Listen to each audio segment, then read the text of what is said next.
The long-awaited part 4. There are so many hindsight 2020 parts in this video that you're going to want to pay attention. So she starts off by saying, oh, I'm going to have that partner I want real soon.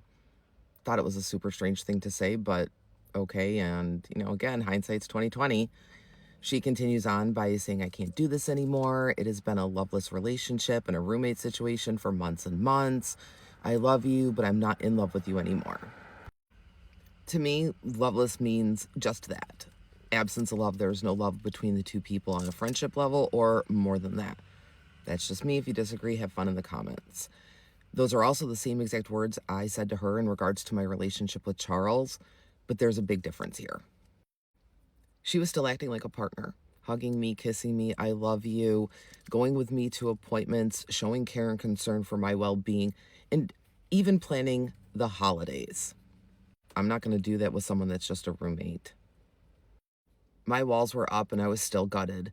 And of course, I responded with, no, you don't love me. You never have. All you've done is lied to me and lead me on for how many months believing that I was in a relationship with you. Oh, well, if I didn't love you, I wouldn't have bought this house for you and the dogs. And I did. I kept saying, no, you've never loved me. No. She was like, oh, I already told you not to cross me. I'm a Leo, and used her famous line of, I've told you, don't get me used to things you don't want me getting used to, i.e. me sleeping on the couch. Anyone who truly, truly knows me knows that I'm a considerate person, and if I have insomnia until 2, 3, 4 o'clock in the morning, I'm just going to stay out in the living room. I'm not going to go in and wake up my partner who has a hard and demanding job. But that didn't matter. It didn't matter that some nights I was in so much pain that the only place I could get comfortable was on the couch, and even then, I barely slept. It was all about what she wanted and what mattered to her. And it didn't last for months and months. It was maybe at most 2, 3 weeks. Then she says, oh, you don't have to leave right away. I'm not kicking you out. I'm not going to sell the house until the spring. Why in the world would I want to stay living in a house with you after what you've just done? And knowing what I know now, definitely would have been interesting. At this point, I'm extremely gutted. So I said, I'm leaving, and I get up and I go walk into the master closet to start packing a bag. I immediately text Sheila and asked if I could come, and she said yes. Next thing I know, the ex is like, well, where are you going? I said, well, I guess that's none of your business now anymore, is it?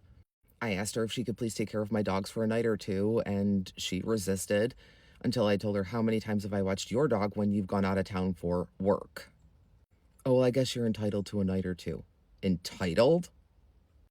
So I finish packing and I grab a couple of things because, yes, I can be a petty bitch.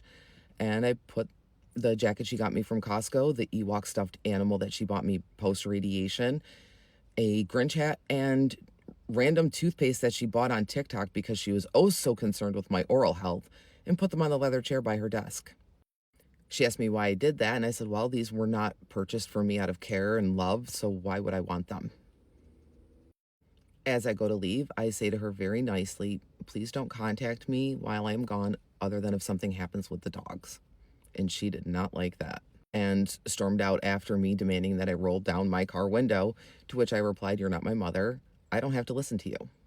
She was going on and on about something, and I just said, I'm leaving. I am leaving now.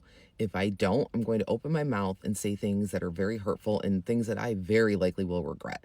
And she said, go ahead, say them. I said, no, I'm a better person than that.